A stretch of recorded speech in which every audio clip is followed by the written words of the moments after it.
part of the Press Play Podcast Network. Look up in the sky. It's a bird. It's a plane. This is Jason J. Lewis, the voice of Superman on Justice League Action. This is Mark Wade, writer of Superman Worldwide, and you're listening to the Krypton Report.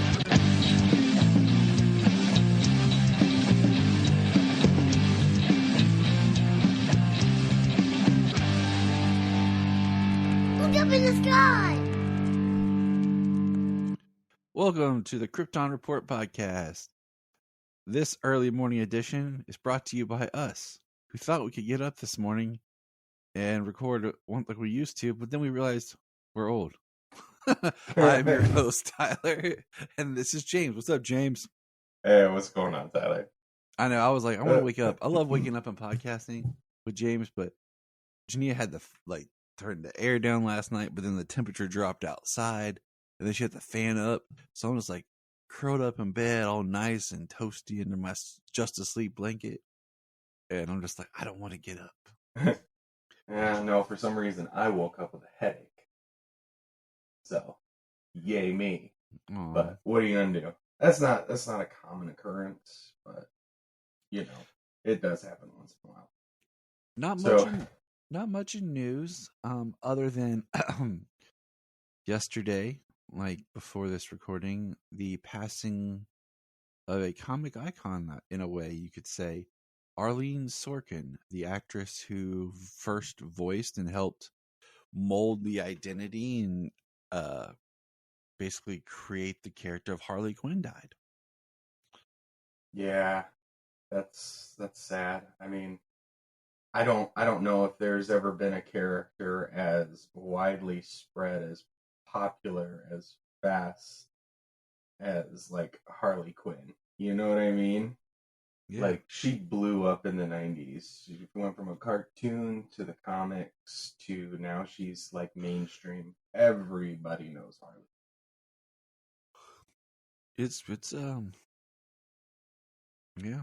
I mean, I remember listening to her talk on Fat Man on Batman about just, creating the character and where it came from, and they based the character off of her and everything, so Yeah. So she was like physically inspirational for the character. She originally did the voice on the animated series. So along with that comes the personality, which they already based off of another one of her characters that she had played. So, I mean, basically our real life Harley Quinn passed away. And that is incredibly sad. And I think all of fandom, this fandom knows who she is. And I know a lot of other people do from a lot of other of her works. But, as important as she is in the fandom, everybody is going to mourn her as well. that's all I have for news today. Let's all grieve together. But it's sad. I guess that's life, Yeah. Pause 1 second. I gotta go make sure something's okay out in the living room. So we're going to move on and review the great and awesome and amazing, wonderful television series known as My Adventures with Superman. Ta-da! We saved an episode to do this as a two-parter. Well, it is a two-parter, so we wanted to do them together. We have My Adventures of Superman number 8, 0 Day Part 1. Lois meets her journalism idol Vicky Vale, only for Vicky to make Lois question her loyalty to Superman. Meanwhile, Superman hunts down Task Force X while dealing with a new power. All right, James, what'd you think? Hold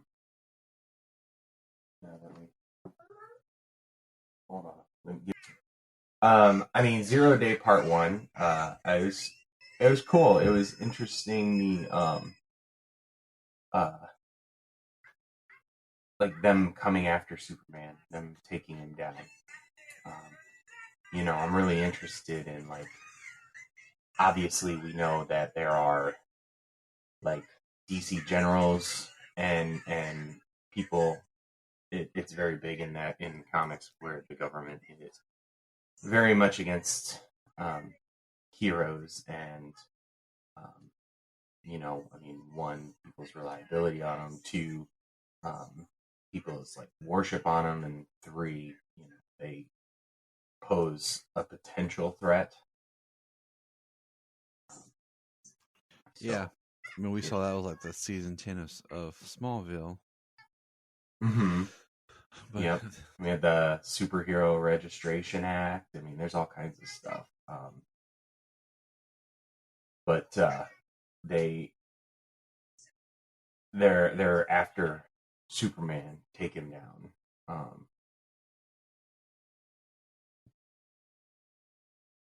It was a really good episode. I mean, they all are. yeah. Well, okay. So now we'll get into like the spoiler part of it. Yeah, go. on. I was trying without spoilers. Yeah, you're fine. You can... So the episode starts with Clark basically gaining his super hearing because he's laying there and he starts hearing everything and starts zipping around trying to save everybody. And then when Jimmy returns to the apartment, Clark is exhausted. Like, he looks tired, like he's been drinking so much caffeine, which is funny, but Superman doesn't need caffeine. But which Jack Quaid in that scene is great. He's like super hyped up, like he's almost over caffeinated, and he's like, Jimmy. This is really funny. I love this scene of just him getting the hearing, because it's one of those, he's hearing everything, and he do everything, you know? Yeah, that was actually kind of where I thought they might be going with this in this episode, but they kind of do a couple of different things.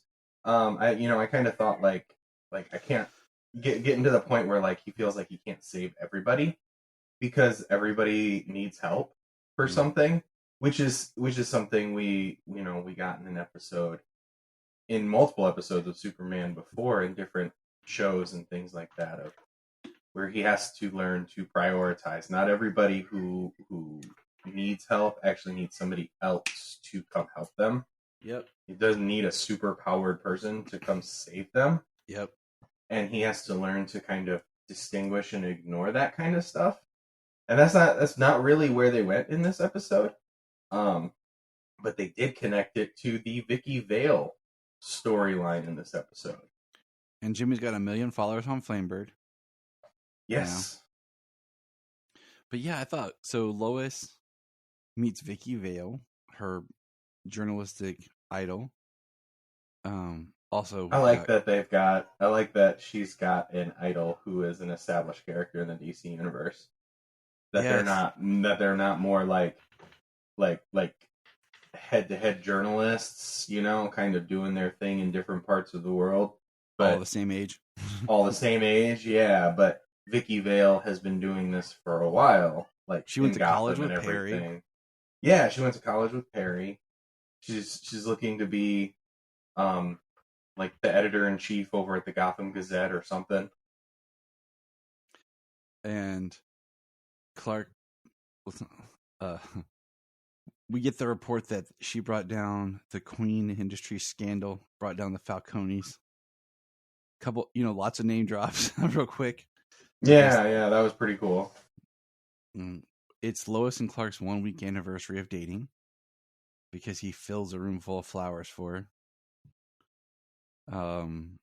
But Vicky's mission is to bring down Superman. And what we have in this episode is why Clark's getting his super hearing. There's another person, one of the Task Force X people that got free, Ghost. I think they called him Mist. Yeah, sorry.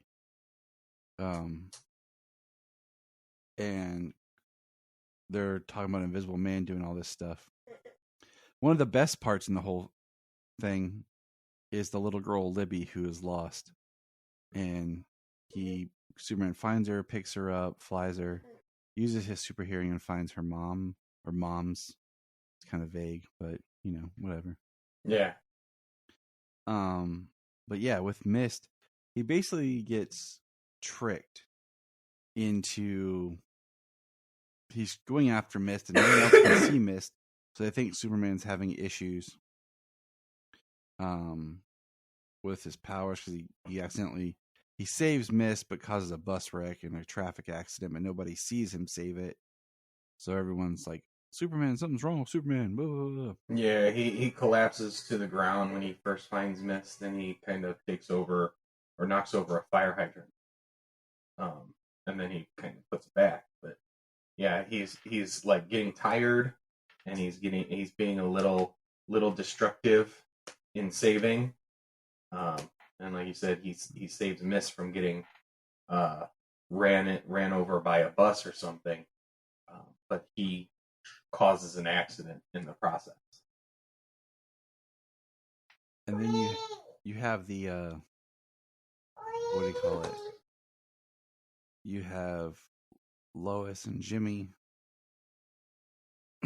who are trying to get interviews with people positive about what's going on with Superman. Well, she wants to interview people who are against Superman, which really shows a bias in her story. Absolutely.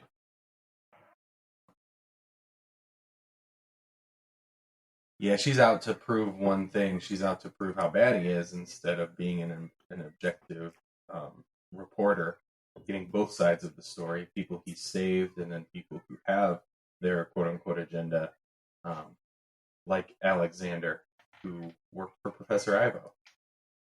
Mm-hmm. Which, more and more, I mean, as soon as the first time I saw him, I thought Alexander, that's probably Lex. But more and more, he keeps popping up, just randomly, as an interview or as somebody who's even just watching something. Hold that thought. Hold that thought, because we're gonna incorporate that because I have the similar feelings. Okay. Into just our predictions for the last episode. Okay. Since we only have these 2 episodes to go, and then we'll 9 and 10, correct? Yeah, we'll review 9 and then 10 next week. Yeah. But we have Clark gets tricked into helping Mist, and Lois wants him to take a break from being Superman, but Clark's like, I can't. Normal's not really, my thing. And Task Force X is ready for Superman, basically. Yeah, the Task Force X is actually using Mist to trick Superman into going to free the kidnapped prisoners of Task Force X, because he wants his sister, and they're moving them, and once they move them, he doesn't think he'll ever see her again, or be able to get to his sister. And I don't know if it was their brother or their friend, but he couldn't get there. And he uses that sympathy to trick Superman into trying to stop them from flying out of Metropolis on a plane, where he gets ambushed. So it's basically Livewire, Heatwave, Parasite, Silver Banshee, Slade, all of them attacking Superman at the same time. And him trying to basically flee. And he's getting beat. Let's face it. Like he's getting beat up, man. Like he's trying. And while this is going, like we get some Flamebird people. Bibbo 87. Maybe we get a visit from Trent Krim if you're a Ted Lasso fan. That was one of my favorite gag memes on this episode. But basically, they take Superman down in the park, man. and it's brutal. Yeah, they all attack and beat Superman down. They capture him. I just want to throw this out there. The wonderful Jania brought me some coffee. She's the best. We get another kind of energy boost from Superman, kind of thinking as, the energy powers. As he's trying to take them out one at a time and not really hurt anybody, but Parasite gets him. And then the General and Amanda Waller show up. And Superman's like, why are you doing this? And he's like, General's like, because you're no hero. And then it's to be continued. Man, what episode? Yeah, pretty intense. It's kind of cool to see all these groups, all these different villains, all these different rogues, working together. We've talked about some of the differences. We got Heatwave here, with Task Force X, but in Metropolis, obviously the tech like Slade uses, but Silver Banshee and Livewire and Roundhouse. That's the one I forgot. Rough House. I think. That's the Rough House. That's the one I was like, what is his name again? Yeah. And what then James does on the weekends. Rough House. You know it. Professor Ivo. The difference with Professor Ivo being a Parasite in this, mostly being his armor, how his armor is able to drain energy, but it definitely has a physical effect. A physical effect on Ivo himself. Mm-hmm. Which they actually have to take down Ivo with their collar because he won't stop trying to kill Superman. Dun, dun, dun. Yeah. All right. Are you ready to do number 9? Episode 9, yes. All right, here we go. My Adventures with Superman, the part 2. We had to do them together. Couldn't do them apart. Too much drama, to wait. Well, we also had Blue Beetle in between them, so yeah, that helped. It did. Superman finally gets answers to who he is and where he came from, while coming face to face with the General, leader of Task Force X. Meanwhile, Lois and Jimmy must find Superman before Dr. Ivo destroys Metropolis. Now, we watched this episode yesterday. We always try to watch it. We wanted to watch it Friday before the kids went off to school, but no one woke up early enough to Sayla was dragging, so we couldn't do it. So we ended up watching this yesterday, during lunch, and as a family, because that's what we do. This was awesome. This was a good episode together. We have, Jimmy and Lois can't find Clark. And yeah, Superman's missing. The Newsboy Legion is searching for him. Good old Flip. Yeah. Gabby, Big Bird, Evan. Sorry, I kind of jumped right in on spoilers from the beginning. Yeah, well, too bad. We read the summary. But everybody's out looking for Clark, and what I found interesting is we're in the the start of it, and we have Clark's basically looks like he's in a red solar place, but it's not red solar, I guess. And the General comes in and is telling him. Well, they call it Omega something, same as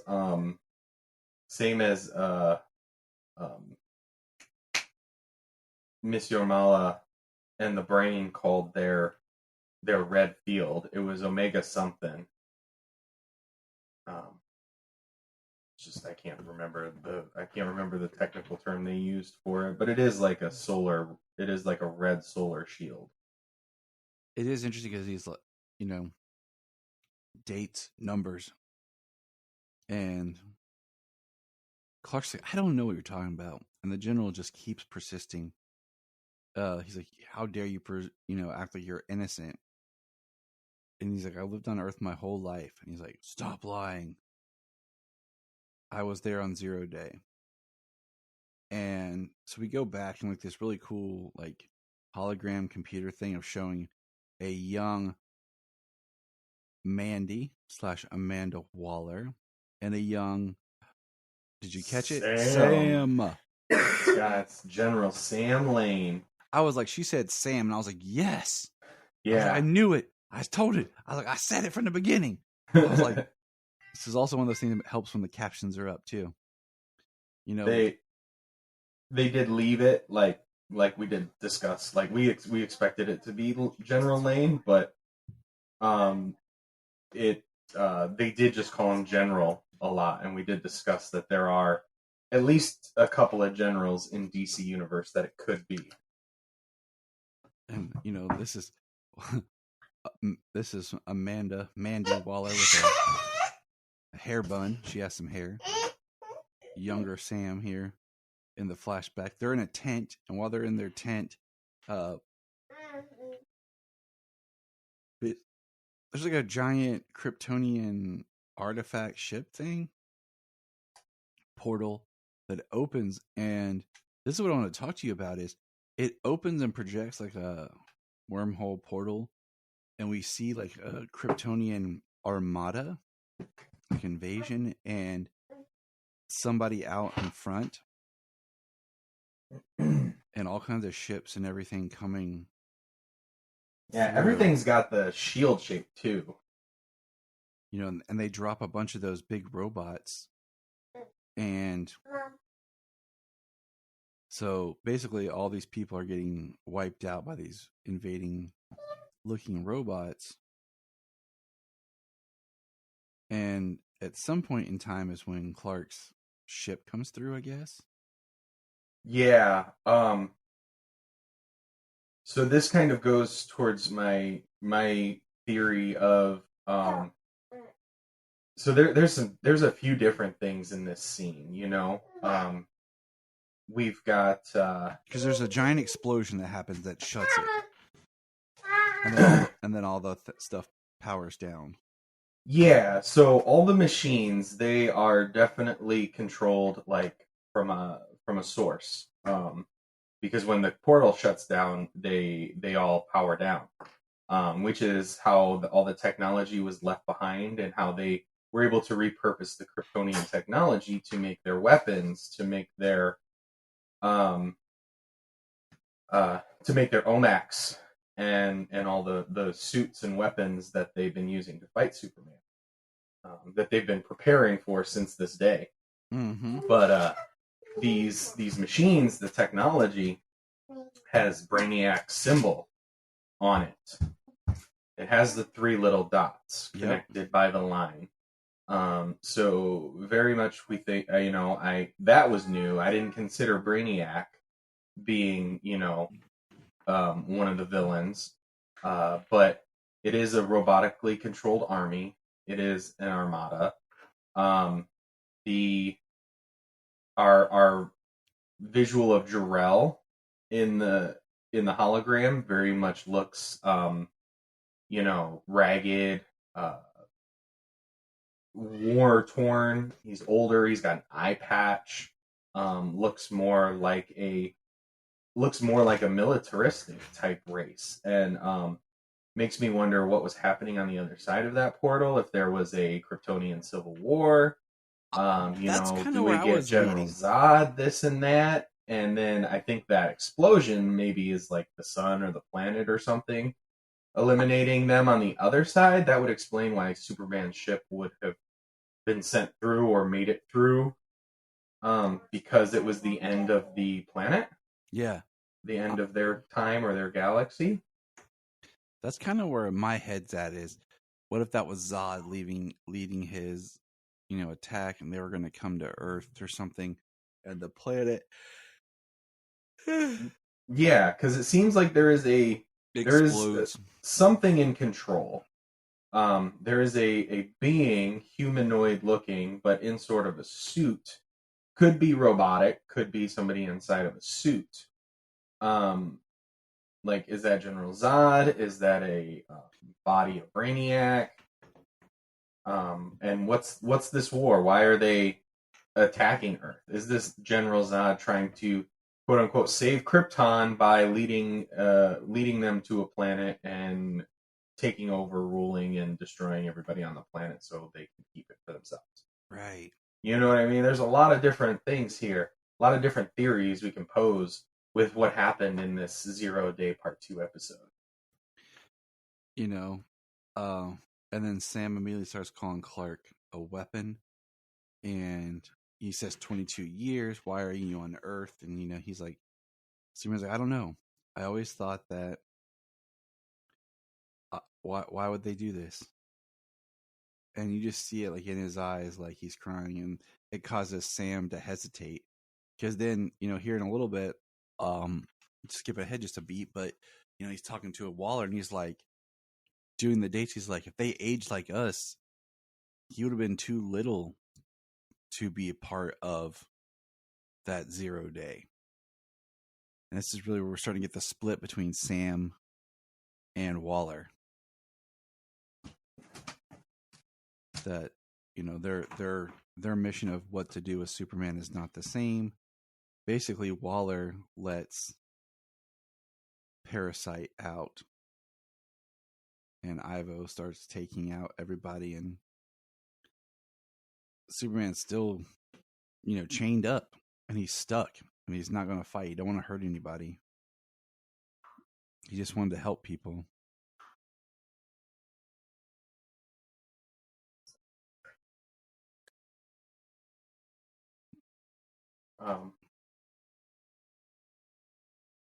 Yeah, this is a pretty cool episode.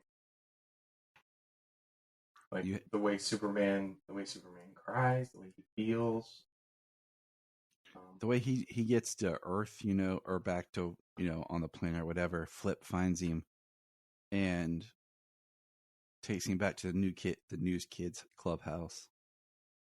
And he even thinks to himself, like, am I just a weapon? Like, he's taking what Sam said as if that is truth. He's like, am I just a weapon? Yeah, all the things he can do is, why else could I shoot lasers from my eyes or heat from my eyes or whatever? Why else can I bend steel with my bare hands? So, and then we get a really good pep talk from Jimmy and Lois, that they know Clark, that, you know, that's not Clark. He's not a weapon. He's a person. He's there to help. And this is when I gave my kids a speech on, you're not destined for anything. You are who you choose to be. You know, Superman is not a weapon. You know, just like the Iron Giant was supposed to be a weapon, but he chose to be Superman and save everybody. I love that movie. Yeah. That's why I have an Iron Giant statue here on my desk with the big S on him. Oh, nice.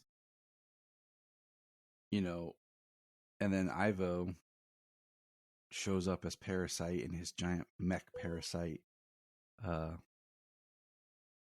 uniform thing, going all kaiju here on the town, on the city. Yeah, they really like making Parasite into a kaiju these days, don't they? Yeah, like, he's getting the electric, he's growing huge. I like that he gets power from everywhere, though. Like, he steals power from the facility. Livewire juices him up. He's stealing from the city. As he gets bigger, his suit reaches out with like tentacles almost to collect electrical energy from the city, destroying buildings and all kinds of stuff. People are getting hurt, Lois. I have to try. Superman flies off. And this is where Jimmy gets on Flamebird and reveals himself to be Jimmy Olsen, Superman's pal. And Lois like, I'm Lois Lane, Superman's. Her face turns red. Reporter at the Daily Planet. Yeah, that was pretty good. I like that Jimmy showed his face, though. He's like, 5 million followers? How can I help? By going live for my 5 million followers. And, he tells them, like, turn off the power. Everyone turn off your circuit breakers, turn off your power, everything. Let's stop Parasite from being able to get more energy. He's like, Superman. He's like, I know Superman, and he did this. He saved you. He's done this for the city. He's done this for the city. He's done this. And, like, we get this, awesome scene of him using his heat vision to cut back these, like, tentacle things that are just coming from Ivo, like, smashing him all over the buildings. Yeah, it was very much like the tentacles that were chasing Cavill, Superman, and Man of Steel from the World Engine. Yeah. Very reminiscent of that.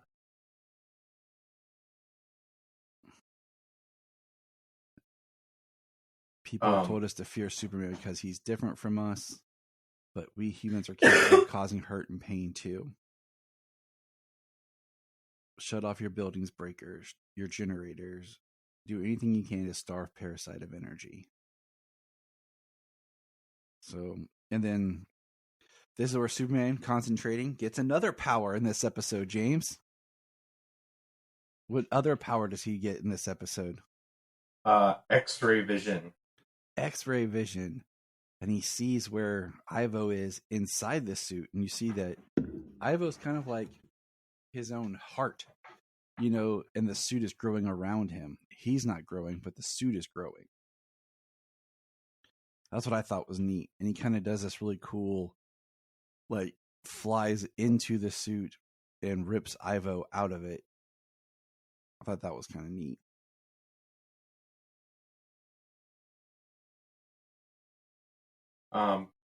Yeah, it's, I mean, the way that the suit is portrayed, the way that he's, the way that he's inside of it, I like how he does fly through it and he takes him out. You cheated! And then somehow the sun comes up right after he's done fighting Parasite. Yeah. Like, it came full up. It went from like 5 a.m. before the sun rises to like 11:30. Yeah. Before the sun is at the peak in the sky. No, there is a little lens flare. It looks like the sun is just coming over the horizon. They do draw a little lens flare in there, coming like just over the horizon as Superman comes in. But I did notice, I was like, man, that got light fast. I know. And then we have this great, I heard everything, Lois. Lois, I know. I'm in every word. So cute. So cute. Yeah. My world is better with you in it. He blushes and don't ever make me worry like that again, Smallville. I like that they put that in there, Smallville, and then she says, I love you. Boom. And then he kisses her. He just grabs her and picks her up.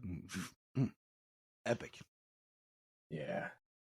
And then we get our kind of tease as what we might see or a hint at what's coming up in the next episode, but basically we get a bunch of stuff here. I mean, go ahead. Oh, no, one thing we forgot was during when Task Force X was escaping is where Slade lost his eye. Yeah. Livewire blasts him in the eye, calls him Black Ops, and shoots him in the eye with some electricity. And Amanda... Jimmy sees the... just before we get the Task Force X here, Jimmy sees Lois's ball that she got from the League of Loises, or Legion of Loises. And he sees what she's been worried about. Evil Clarks across the multiverse. Yep. And we know what he sees. We've seen it a little bit, and they just kind of show us a real quick glimpse. And then we get, General Lane, Slade, and Waller. And General Lane has been relieved of duty, and they're working for Checkmate, and Amanda Waller is now in charge. Yeah, she's in by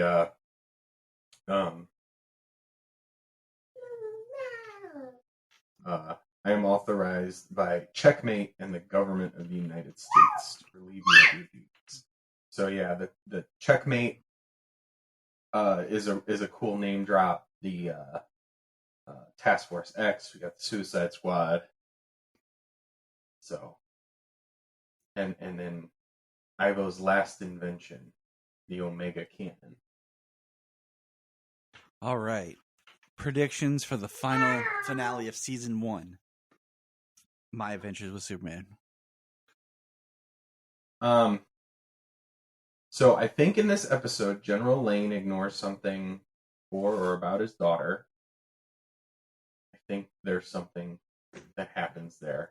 It's kind of quick in passing, a line of dialogue, but I think he's going to be forced to try and follow orders. Task Force X is going to be there. Jimmy and Lois are going to be caught in the crosshairs because they were the ones who said that they are Superman's best friend, and they helped him out, so they're going to get they're going to be used. They're going to get caught in the crossfire. General Lane is going to have something to, say about that, putting his daughter as well as civilians in harm's way. So, oh man.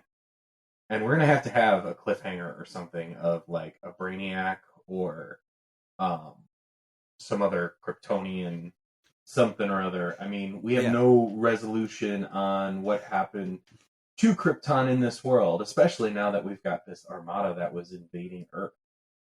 The things are very different. My prediction. Waller and Slade and everything are going to come after Superman with the Omega Cannon. Sam's going to be tasked to killing him. Basically, he's going to disobey orders to protect Lois. And they're going to find out, that it's Lois's dad who's doing this. And he's going to die. Slade or Waller directly is going to kill him for disobeying orders. And he's going to sacrifice himself. He's going to die protecting his daughter. And that's how that's going to come out. And Alex is going to basically inherit Ivo's company, assume control, and decided to rebrand and change it in his image. And we get LexCorp. Because we do see him watching Flamebird. And, I mean, it appears he's still up there in that Ivo penthouse, Yeah.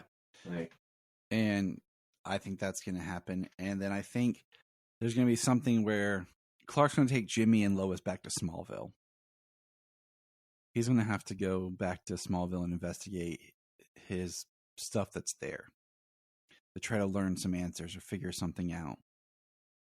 And then I think we'll get some sort of cliffhanger tease of you said, something to do with what we saw, either the invasion or a Brainiac or some sort of tease like that for season 2. Those are our predictions for the finale of season 1. And I can't wait. And they need to greenlight season 2 right now. Well, I know season 2 is greenlit. I just wonder where they are. That's right. It did say it was greenlit, because they initially ordered 2 seasons, which 20 episodes is cool. My thought is just sometimes I wonder what's the point of some of these series? Cartoons in our day, they'd make a bunch of episodes, they'd have toys and everything. And there's no My Adventures with Superman, kids app game or anything to download and play. There's no toys, no shirts. I'd rock a My Adventures with Superman t-shirt. You know what I'm saying? Oh, heck yeah. That cover image of him holding Lois and Jimmy holding on, Solomon loves this Jimmy Olsen hardcore.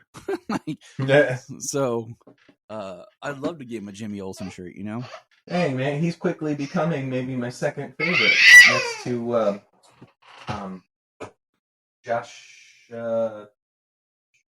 Hutchinson? Oh, Sam Huntington? Yeah. Don't know what names I'm getting crossed there, but you're getting the dude from you're getting the guy from Hunger Games.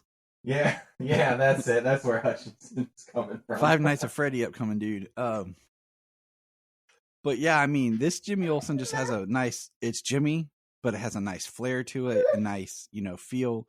Like we've talked about before with Brian and stuff,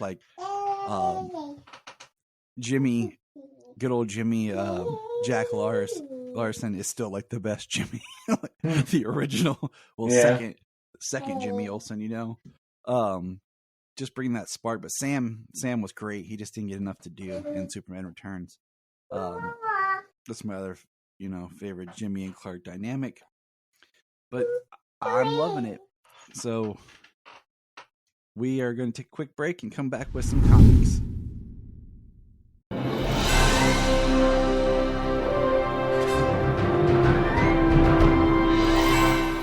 What's up, everybody? Chase Smith here from the Chase Smith Podcast and Cavs on the Break NBA podcast. And I'm JD, host of the Hyman Podcast, part of the Press Play Podcast Network, and we are super excited to bring you a brand new show starting next Tuesday, the Fanfare Podcast. The Fanfare Podcast is all about your favorite movies and our favorite movies and the best moments in cinema.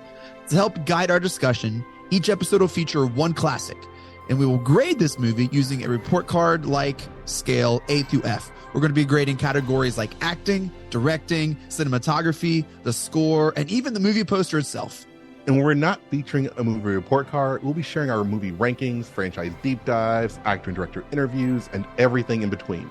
Movies have been a major part of our lives, and we cannot wait to share our thoughts with you. Our premiere episode will drop Tuesday, June 27th, and JD and I will be reviewing Raiders of the Lost Ark in preparation of the release of Indiana Jones and the Dial of Destiny on June 30th, the 5th installment of the franchise. Join us on the Fanfare Podcast, available on Apple Podcasts or wherever you listen to your podcast. Hello, Brooks here with the Books with Brooks monthly book club podcast. Here's how Books with Brooks works. We read one book a month, and then we talk about it. Classics like Stephen King's The Shining, debut novels like We Are the Brennans by Tracy Lang, and tons of other compelling, life-changing stories, one book and 1 month at a time. So come read along with us, and then listen in. Here at Krypton Report, we believe in the power of podcasting, the power of speaking your voice and speaking something that comes from you. So here's a couple of podcasts you can check out, the people sharing their voice. I am Brian Peters, the creator and host of Gravely Amusing. For the past 30 years, I've studied the history of gods and monsters in pop culture and our world. As a student of theology and history, I've tried to understand evil and its impact on us. As a writer, I've tried to share this knowledge. As a comedian, I've tried to make people laugh as I do it. But as a man-child, I'm still that scared 7-year-old boy. Join me as I share the history of horror and sci-fi, discuss classic and modern pop culture, and share a creepy story or two. This podcast may scare you, it may horrify you, or it may leave you gravely amused. Listen to Gravely Amusing on Apple Podcasts, Spotify, iHeartRadio, and wherever podcasts are found. Follow us on Twitter at Gravely_Amusing or on TikTok at Gravely Amusing. Hi, I'm Taria Maynard, and this is my co-host, Jania Patrick. We're a couple of sisters in Central Ohio who created a podcast. Our podcast is called The Confessing Heretics. The basic premise of the podcast right now, as we see it, is we're going to talk to you guys about our stories in religion, would you say? This podcast is about sharing our truths, our religious traumas, and our histories. We'd love for you to join us on our journeys as we talk about our pasts and discover more about ourselves along the way. We will be featured on Facebook, Instagram, TikTok, and YouTube. Just look for The Confessing Heretics. We have a $1 Patreon. Yes, I know everyone asks for money, but our $1 Patreon each month gets you commentary tracks for releasing movies, DC movies. It gets you my Requel series where I pitch ideas about movie sequels, prequels, or whatever. It also gets special bonus episodes of whatever else some of the friends of the network chime in and drop. So check that out for $1 a month. That's all we ask. Keep it cheap, keep it simple, and help us keep going. Check out the link in the show notes or Patreon Krypton Report. This is Dan Jurgens, and if you want to have a good time, keep listening to the Krypton Report. And we're back. James, comics. comics. I Which read one some. check out? I read some. Yeah, all right. I got this new. Jimmy got me this new kind of metal. I don't know, like little filing thing next to my desk where I put my books. Yeah. Let's dig them out here. Let's go. Nice. You can hear the plastic. Comics. All right, what do we got here? We got Superman Annual. I was just saying, what's our oldest book here? Superman Knight's Terror #2. Superman Knight's Terror #2. Nope. Ah. Aller is being a little rough here. So let's dig into Superman Dawn of DC Annual. Oh, that's what we're going on? Yeah, let's do the annual first. Okay. Save the best for first. It is really good. Yeah, I mean, like, I'm not saying, yeah, but whatever. It's my favorite out of the ones we'll talk about. I really like this book. I'm the Night Terror stuff. I'm digging it. Some of it's okay. I still think Insomniatic is a cooler name than Insomnia because it just sounds like you came up with it and it's an actual name and not just a word, but whatever. Yeah. And some of the storylines I feel like they've drug out too far. Some of them I think are legit scary, but then like sometimes like trying to figure out when they wake up and how they're waking up has been kind of weird, but yeah. You know what was funny was the Joker one. Yeah. Him having to get a job. He doesn't know what to do because Batman's dead. Which I thought it was hilarious. Batman just kind of slips and falls face first as he's going after him and then falls off of a building and dies. And then Joker keeps him hanging in his closet. Yeah. Like, that's the part I was like, oh, that's creepily weird, but it's a nightmare. Yeah. This annual is actually pretty good. You know, it's a really big... It goes all the way back to Red Cloud from Brian Michael Bendis. We get some Marilyn Moonlight from earlier, and kind of where it ends up. Well, we'll get there. We got Parasite. Yeah, I like. At the beginning it has Lois Lane, editor-in-chief, Clark Kent, Metro on assignment. Shows us all the Daily Planet staff. The Superman's battling Toyman.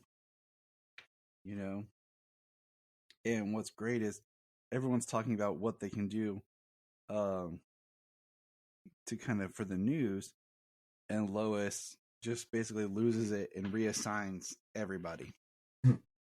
Yeah. Like, sends them to do other reporters' jobs. Like, you're all investigative journalists. Like, go do this.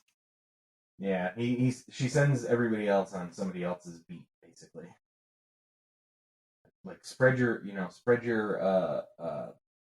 wings, Everybody's writing the same thing over and over again. Let's make sure. And Steve's is the funniest because he goes to Stryker's Island to interviews with like Livewire, and he's like, she didn't have anything to say about sports. Yeah. And Lois is like, like that wasn't the point, Steve. That is funny though. That is something that I expect from Steve Lombard.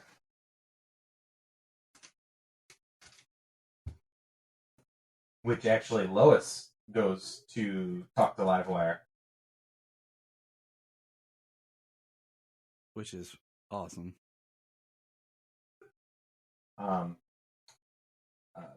The Cat Grant goes to Supercorp to interview and take a tour with Mercy of Supercorp. They want the photo ops. They want to get press for Supercorp as well as get a story about them going. And they got Parasite working in a work release program at Supercorp with a armband that steadily feeds him a healthy diet of energy, keeps him less cranky.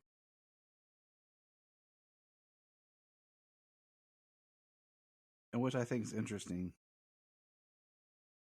Like,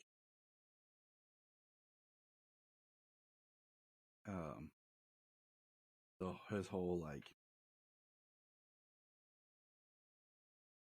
thing that's going on. Like, they go to Supercorp and they get the T-shirts, but Superman doesn't want to sell merch. Yeah, Mercy says we can give it away for free. I really love how this annual, the story is very layered. You've got the Daily Planet and all of the reporters. You've got Lois Lane, what she's doing. You've got Clark Kent, Superman doing what he's doing. You've got Toyman. You've got Dr. Farm and Mr. Graff. You've got Livewire and Parasite and Mercy. And Kat is questioning Mercy about her history. Like, she doesn't have much history. She talks about it personally. Which, when a Parasite starts to attack, she says all this is off the record. What you're about to see is off the record, and she transforms her arm into a cannon. Which is awesome. Yeah, this is a very cool story and very well layered. You see in this prison, like, all of the prison guards are running on LexCorp technology, on SuperCorp technology. They got all the Lexo suits and stuff. The guards are wearing Lexo suits. And then we get like another Parasite, like one of those that had survived from earlier. One of the ones that split off of him. Mm-hmm. And he asked to keep it as a pet. Yeah. And then, like you said, you have the Red Cloud reference back. Yeah, she says she was planning on escaping in a few weeks. But since Lois Lane's there, she's going to try to escape and kill Lois at the same time.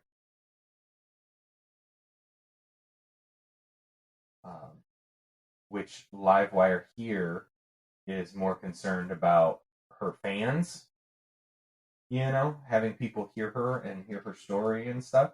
So she actually attacks Red Cloud, and they lock her away in a cell. And she actually helps Lois, which is great. And like I said, meanwhile, Clark's doing, like, Superman's very much in the background, which I love, actually, in this. And, finds Winslow tied up, actually. And what we find interesting as they're digging around is that there's all these stories about Lex Luthor that they're trying to pull from the archives. Yeah, Lois's big story. We have Marilyn Moonlight show up and save Cat Grant, and Cat tries to make a connection about wanting to help and be her reporter. But Lois's big story is, Perry's going for mayor, but basically Perry White's the one responsible for bearing all these stories about Lex Luthor.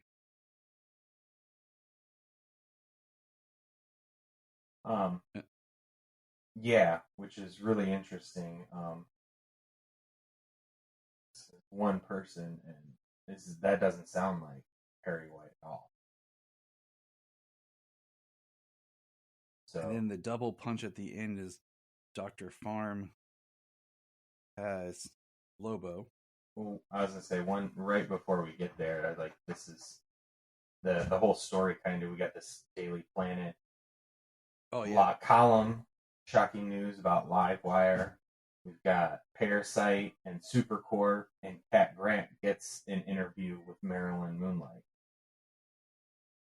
So I think it's really cool the way that's all wrapped up, the entire story, and it even feeds into the end here of Superman meeting Lois and changing back into Clark. And it was kids playing a video game that they thought they were the ones controlling. It's like a video game demo, and they were the ones controlling Toyman's robots. destroying the city and putting people in danger. And then we get that's when we get the Perry White cover up, and now we're here with Lobo. Continue. Sorry, I wanted to have that newspaper wrap up. I mean, like I said, the way the story was layered so well with all the characters and all of their beats, like I wanted that little bit of resolution in there for the annual. Because this is going to leave us on a cliffhanger. Because they have Lobo, and he's thinking he's the last one, and all the rest are dead. But then we see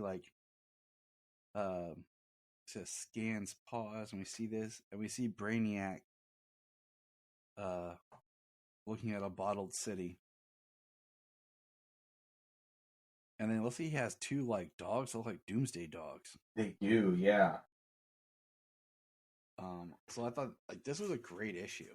It was. This I found the ending a little confusing. The wording maybe.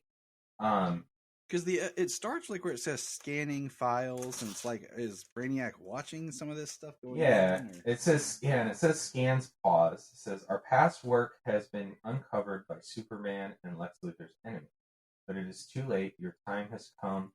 You have hidden long enough. Unbridled violence, horrific ignorance, the worst the universe has to offer. My bottled city of Zarnia. That's clear. He's got Zarnia. He's got a bottled city. He is apparently looking to unleash their crazed madness on Earth. From the image we saw from the previous splash page. And Superman's adopted home holds the greatest secret in the universe. You will help me uncover and contain it, so that for the first time I will not be alone in the universe. So, what is Brainiac looking for, and what secret is on it? Reading it out loud, it makes a little more sense. I read it over a couple of times in my head, and I was like, what are we talking about? There's just some stuff you just have to do that. Mm-hmm. It doesn't make as much sense unless you do it out loud. Yeah, those Doomsday dogs look sweet, though. But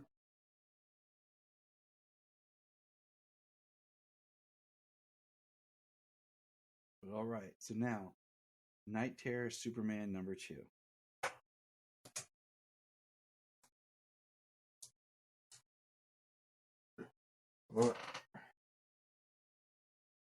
Plastic. The annual is nice and thick. It doesn't slide into this one as well. Need to get one of those plastics that's a little, or one of those plastics that's a little more loose. You ever had that and you open up the package and they're not all the same size? Yep, and you kind of wonder, why is this different? Why are they so big? Why are some so small? Yep. And so I'm you can't, you have to put it in exactly board, comic, or it's not fitting. So Night Terror Superman number 2, we open up with Kara and her dad going to a dig instead of he says a reward would be in order because she passed her exams. But then he takes her to the middle of nowhere to a dig. And it looks like there is a Doomsday skeleton in the dirt that kills her father. And she automatically says this isn't what happened. She kind of knows that this isn't what's right. This is a dream. She automatically which is really cool. She, for most, they were kind of rolling with the punches and everything.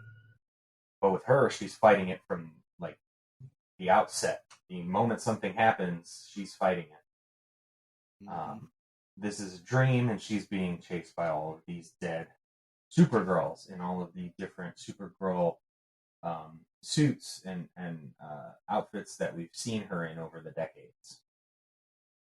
Then we pick up where she is with Superman. She decided that she kept fighting them forever, and that she needed to escape her dream, and she ended up escaping into Clark Street, into Kal-El, which is interesting. Yeah. Back in the waking world, we've got the Atlanteans. They've got Superman's body protecting him. They are protecting Earth. They're making sure people are safe, making sure everything, as much as possible, is good and under control while everybody's asleep.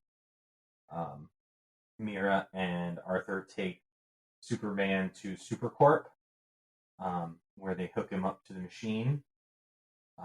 They kind of find out, they determine that their ears have evolved for the intense pressure of living under the ocean, and that's what's helping keep them awake. And so Mira decides to work at developing something to help Superman resist it like they do, to wake Superman up. And then they get somebody made of blood. I'll drown you in blood. Who attacks, and Arthur stands to protect. It's a very interesting, like, this whole nightmare, like the different characters of the nightmares, you know? Yeah. These nightmare worlds are almost what we saw in War World, you know? Mm-hmm. Marilyn Moonlight goes to the Daily Planet. She's there. She sees Lois passed out and Kara passed out. Clark is dreaming about Westerns. I don't normally. But the idea of Marilyn Moonlight and Metropolis Past is what's kind of got this Old West, this Western thing in his head. Because if you've been reading the Night Terrors books, you see that the nightmares are supposed to be created by the people who are having them. It's not supposed to be something that insomnia is doing to them, although I'm sure there's manipulation going on, but the world is created by their own thoughts. So Superman and Kara, they walk through the Westerns, they walk through the farm, an apocalyptic world, wasteland, the fortress or Krypton, either or, and they are on the Daily Planet, the roof of the Daily Planet, where they actually come face to face with Lois. She says, "You have nightmares about a monster made from paper?" She says, "The blank page. I killed a monster deadline before you got here." Anyone want to tell me what the hell is going on? Yeah. I thought that was awesome, but very true to character. Right. Hysterical, yeah. I got a chuckle out of it. So then we get kind of the world rumbling and crumbling around, and we got the return of the Super Reaper, saying they won't be able to save the world. He said something about our past. We need to stop running from it. Talks about her past, her dream with her dad. Our past is crucial to understanding the present and our future. He says, "You're right. You reminded me something else about our past."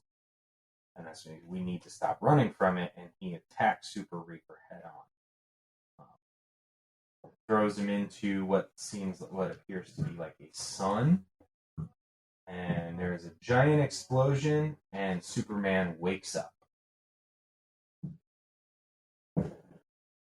As blood is trying to drown Aquaman in blood. You think this is the first time I've had to swim in blood? Blood never quits. Blood is forever, but blood freezes. The grossest popsicle I've ever seen. Lois and Kara wake up, which is interesting as to how they woke up, because they woke up where it seems like they were all in the same nightmare and Superman destroyed that nightmare. Mm-hmm. So they all woke up. So is it something that Mira did that helped Superman wake up, or was it a combination? Right. You know, was he going to awesome. wake up for fighting against it or not? I think it's awesome that the Atlanteans aren't affected. I do too. But I need to return to where this all started, the Hall of Justice, and we get a bzz and a Brainiac symbol on a skull on the computer. I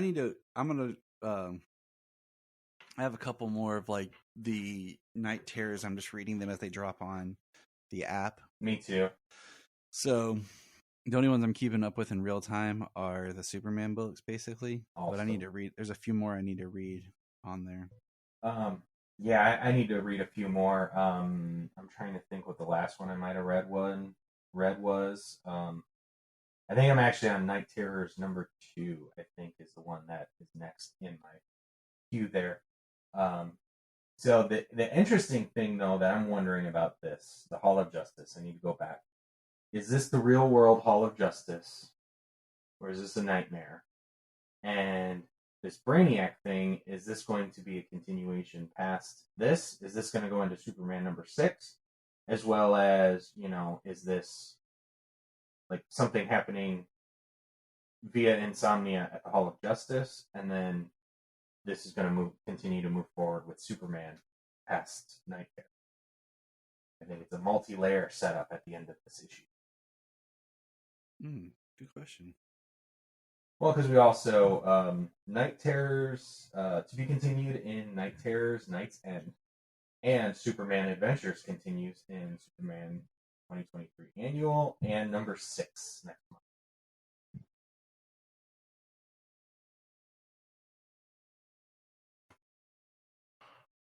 All right, which book you got next, James? Well, the next one I got here is Steelworks. And then we've got World's Finest 17 that I got to bring up on the app.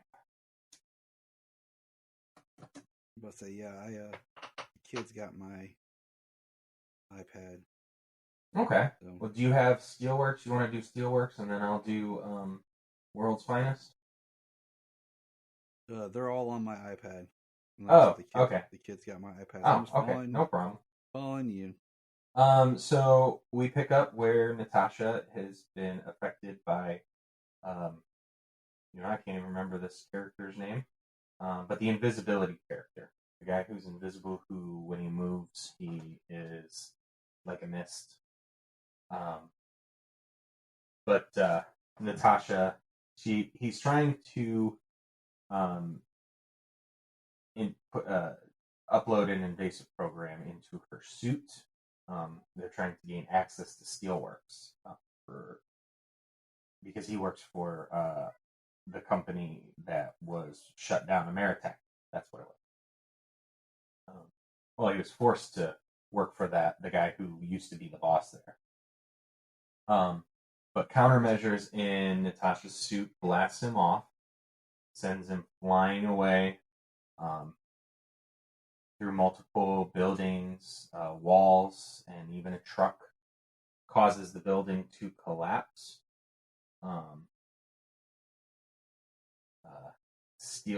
John says Steelworks Genesis shield drones. They're prototypes. They're not quite ready to go, and he says, do it now. We've got buildings collapsing, and the super family shows up. I mean, I am liking the suits that they're all wearing, I like the coats, the jackets. Everybody's got a unique look. Like John's and Kara's are like the closest to a suit without a jacket. And then everybody else kind of seems to be wearing some sort of jacket. The twins, Connor. I just like the uniformity of the super family, the way they're looking these days. Pretty cool. Although these suits kind of change a little bit depending on the drawer, the artist, Yep. I would like to see a little more uniformity with each character than, it changing depending on who's drawing them. John takes Nat back to Steelworks Medical Bay, runs some scans on her, kind of discovered that the suit, like her molecules were scrambled, and traces of the alloy from the suit is in her molecules. So, interesting. Kind of wondering what that's going to lead to. Or if that's going to, I don't know, dissipate or something. I don't know. John here talking about how he figured out 0-point energy from the War World's Genesis energy. Trying to make Metropolis safer. Superman says, "What will be quote? What will become of us if there is nothing to save?" Is that it? Superman is not. He's not worried. He knows that John is trying to do the right thing. I think Superman realizes, that. I mean, as it goes, obviously we know this. We've seen this when it comes to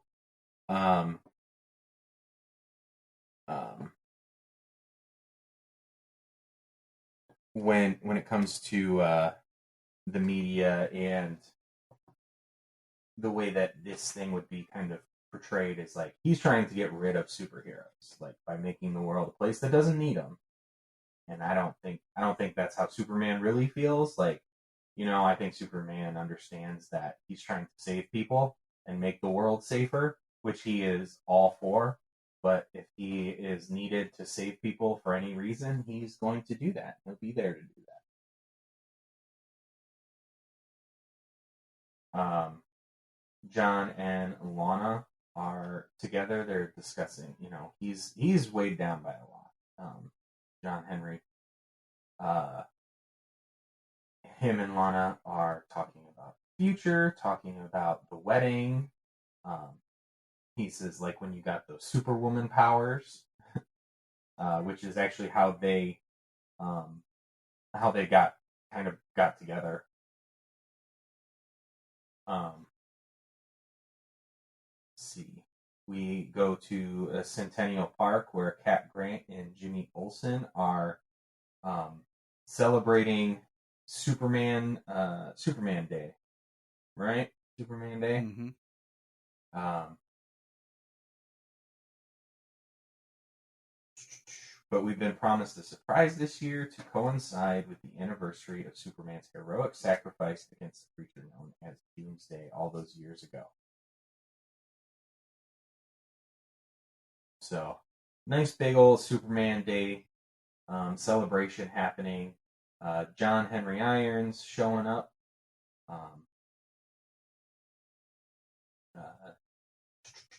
Lana is...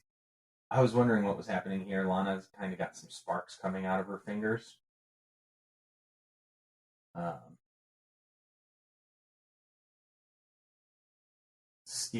John, now to help me present the centerpiece of our Steelworks campaigns, Superman.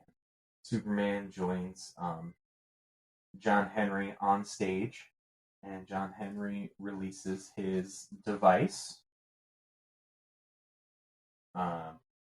Then we've got some robots, some drones attack. Supers get to work. Send over John Henry to send over the drones. These machines are, they're just here. They're attacking. Throw a car in the air. We got Supergirl saving the day. Back at Walker Industries, that's where we are. Charles Walker III. It is his drones who send them. Mr. Carey is the guy who can phase through objects.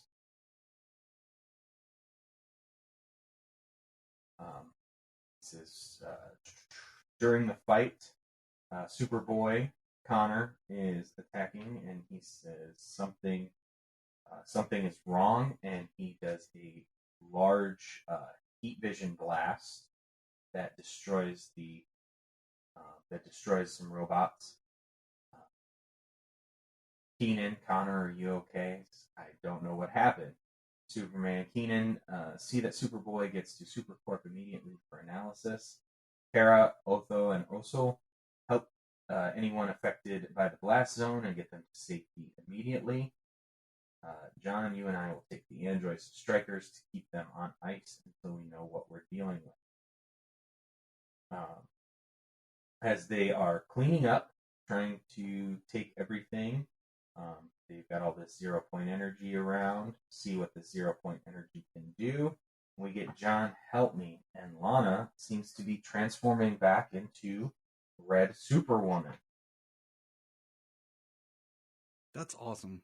I liked that. I liked when she was like, which was Rebirth Superwoman. Yeah. And wasn't Lois Superwoman blue?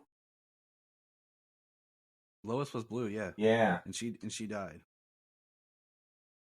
Like, and it was Lana was red, so. All right, man. I need to, like I said, I need to get my thing back from the kids, but we'll check back in with World's Finest next time because the kids are yelling and I need to go see what they're doing. Oh, yeah, no problem. Because, children.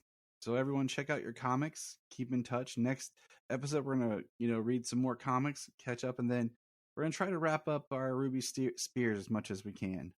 And we'll have Maw's My Adventure with Superman number 10. And keep checking out. And remember, look up in the sky.